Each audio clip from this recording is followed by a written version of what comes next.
పిలుస్తున్నాడు. ప్రియమైన స్నేహితులారా, సమస్త జనులారా రెండు నాయకులను పిలుస్తున్నాడు. ఈ రాత్రి నువ్వు ఎక్కడున్నా ప్రభు నీకు సత్యం వైపు నడిపించడానికి యేసు ప్రభువే చెప్పినాడు. సత్యమును గురించి సాక్ష్యం ఇచ్చుటకు నేను పుట్టి తిని అన్నాడు యేసు ప్రభు. అసత్యంలో ఉండే మానవులను సత్యము వైపు నడిపించడానికి, ప్రియులరా అబద్ధంలో ఉండే మానవులను నీతి వైపు నడిపించడానికి యేసు ప్రభు లోకానికి వచ్చినట్లుగా మనం చూస్తాం.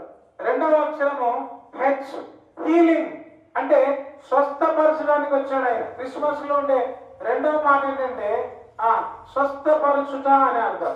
కానీ దేనికి స్వస్థపరచుట లేదా దేన్ని బాగు చేస్తున్నాడు ఆయన? మనుషులందరినీ బాగు చేస్తున్నాడు. ఎలా బాగు చేస్తున్నాడు? వాక్యము ద్వారా. కనుక ఆయన తన వాక్కును పంపి వారిని బాగు చేశాడు. ఈ రాత్రి వల్ల కనుక మొట్టమొదటి సి అంటే కాలింగ్, ఆయన పిలుస్తున్నాడు. నువ్వు ఏ పరిస్థితిలో ఉన్నా సరే, ఈ రాత్రి నెమ్మది లేకుండా ఉన్నామేమో, క్రిస్మస్ యొక్క ముఖ్య అర్థము మీకు జ్ఞాపకం చేస్తున్నాను. కనుక ఆయన నిన్ను పిలుస్తున్నాడు. దేని కొరకు తెలుసా?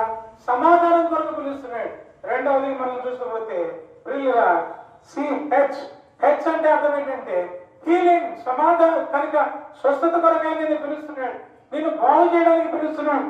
అది క్రిస్మస్ లో ఉండే అర్థం. మూడవది ఆర్, ఆర్ అంటే సిహెచ్ఆర్. ఆర్ అంటే అర్థం ఏంటంటే రిడెంప్షన్. రిడెంప్షన్ అంటే విమోచించడానికి, మానవుని జీవితాన్ని కనుక విమోచించాలి. తాను పడిన గోతిలో మానవుడు ఉన్నాడు, కొట్టుబెట్లాడుతున్నాడు, ఒక బావిలో పడిపోయినాడు, పాప ఊబిలో పడిపోయినాడు. ఆ ఊబిలో నుండి తాను పైకెక్కడానికి, విమోచించడానికి, రక్షించడానికి యేసు ప్రభువు వచ్చినాడు. పిల్లగా ఆర్ అనే పదములో ఈ మాట దాగబడి ఉన్నట్లుగా మనం చూస్తాం. తర్వాత ఐ, ఐ అంటే ఇంప్లిమెంట్.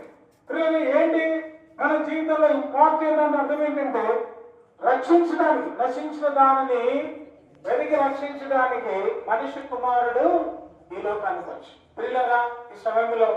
కనుక సి అంటే కాలింగ్, కనుక హెచ్ అంటే హీలింగ్, బాగు చేయడానికి వచ్చినాడు. ఆర్ అంటే రిడెంప్షన్, విమోచించడానికి వచ్చినాడు.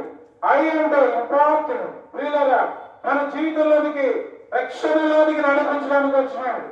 ఎస్ అంటే సి, పిల్లగా బోధించడానికి వచ్చాడు. దైవత్వాన్ని బోధించడానికి, మంచి మాటలు బోధించడానికి, నీతి మాటలు బోధించడానికి, దైవికమైన రాజ్యం గురించి బోధించడానికి, చెడిపోయిన మానవుని బాగు చేయడానికి వచ్చినాడు.